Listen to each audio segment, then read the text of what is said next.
बोलिए धर्मराज महाराज की जय हो। राम राम सारे बहन भाइयों ने। राम राम सारे। एक गांव में एक बुढ़िया रहती थी। हाँ, वे बहुत ही धर्मात्मा थी, बहुत नेम टेम वाली थी। हाँ, लेकिन उस बुढ़िया ने कभी धर्मराज महाराज की कथा नहीं सुनी थी। हाँ, तो इसलिए उसका अंत समय आ गया। हाँ, यम के दूत उसे लेने आए। हाँ, लेने आए तो तब बुढ़िया चाल पड़ी। हाँ, रास्ते में गई तो नदी आ गई। हाँ, बोले यमराज महाराज बोले, बुढ़िया माँ अगर गौ दान करी हो तो नदी पार कर ले। हाँ, बुढ़िया माँ ने गौ का ध्यान लगाया। हाँ, गौ माता आ गई।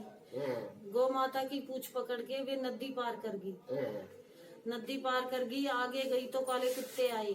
हाँ, जब यम के दूत बोले, माँ अगर जय आपने कुछ कुत्तों को दान किया हो, कभी रोटी राटी डाली हो हाँ, तो इन कुत्तों से बच लो। हाँ, तो माँ ने कुत्तों का ध्यान लगाया। भगवान विष्णु भगवान, अगर मैंने आपको कभी भी कोई दान किया हो तो मैंने इन कुत्तों से बचाओ। बचाओ।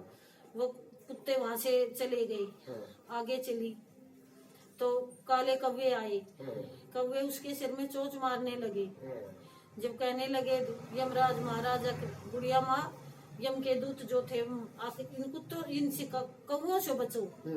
जब बुढ़िया माँ ने ध्यान लगाया, अगर जब मैंने ब्राह्मण से कभी तेल का दान किया हो, ब्राह्मण की लड़की के सिर में तेल डाला हो तो मैंने इन कुत्तों से बचाओ, कागों से बचाओ। जब धर्मराज महाराज ने वे के समीप आए तो काग उड़ गए और आगे चली तो उसको कांटे लगने लगे। कांटे लगने लगे तो जब बोले, माँ अगर आपने कभी चप्पल जूते खड़ाऊं कुछ दान किया हो तो इन कांटों से बच लो। तब माँ ने ध्यान किया तो उसके पैरों में चप्पल आ गई। बुढ़िया माँ आगे चली। आगे गई तो धर्मराज के घर पे गई। धर्मराज महाराज बोले, मैं इस बुढ़िया को स्वर्ग नहीं दे सकता। बुढ़िया ने सारी बात ध्यान से सुनी। बोली, धर्मराज महाराज आप मुझे स्वर्ग क्यों नहीं दे सकते? अब मैं आपको स्वर्ग इसलिए नहीं दे सकता कि आपने कभी मेरी धर्मराज की कथा नहीं सुनी। बोली, आप ऐसा करो, मेरे को 7 दिन के लिए वापिस जमीन पे भेज दो। धर्मराज महाराज ने बुढ़िया की बात स्वीकार कर ली। स्वीकार कर ली, बुढ़िया वापिस आई जमीन पे। आई तो सब गांव वाले देख के बोले, हे बुढ़िया माँ, तू तो गुजर गई थी, तू तो मर गई थी, अब वापिस कैसे आ गई? जब बोले, भैया मैं धर्मराज महाराज से आज्ञा लेके आई हूँ, मैं भूत नहीं हूँ, मैं आत्मा नहीं हूँ, मैं तो वापिस शरीर के सहित आई हूँ। गांव वालों ने उसकी बात नहीं सुनी। तो तब वे अपने घर पे गई। घर पे गई तो बहू बेटे भी दरवाजा बंद करने लगे।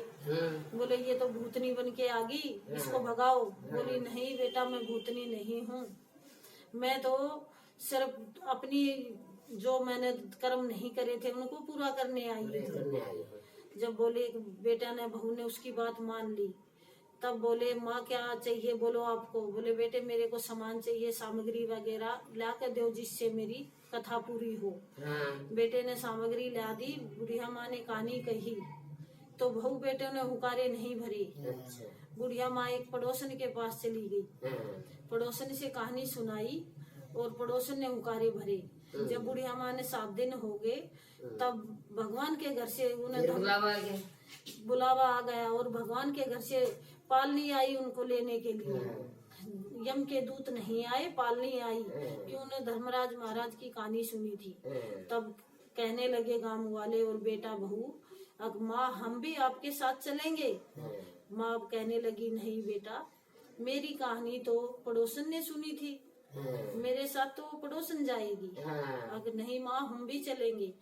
अब हम तुम्हारी, गांव वाले कहने लगे, हम तुम्हारी ये कहानी फिर सुनेंगे, हमको कहानी सुना अपनी।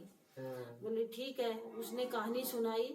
सब पाली में बैठ के स्वर्ग में चले गए। यमराज महाराज बोले, हमने तो बुढ़िया माँ आपको ही बुलाया था, आपके लिए पालनी भेजी थी और आप तो पूरे गांव को ले आई। धर्मराज महाराज, इन्होंने मेरी कहानी सुनी है धर्मराज की, और जो मैंने दान पुण्य किया है, जो भी मैंने कर्म किया है, उसमें से मेरा आधा भाग इनको दे दो गांव वालों को, और इन्हें भी मेरे साथ स्वर्ग में ले लो। बोलो धर्मराज महाराज की जय हो। भगवान धर्मराज की कहानी सुनने का भी इतना ही पुण्य है और कहने वाले का भी इतना ही पुण्य है। धर्मराज की कहानी जरूर सुननी भी चाहिए और सुनानी भी चाहिए। अगर धर्मराज की कहानी नहीं सुनोगे तो स्वर्ग नहीं मिलेगा, नहीं मिलेगा, ये अंत समय में काम आएगी। सुनिए ना, आज सुन लेना, मंत्र तो बोला था एक इस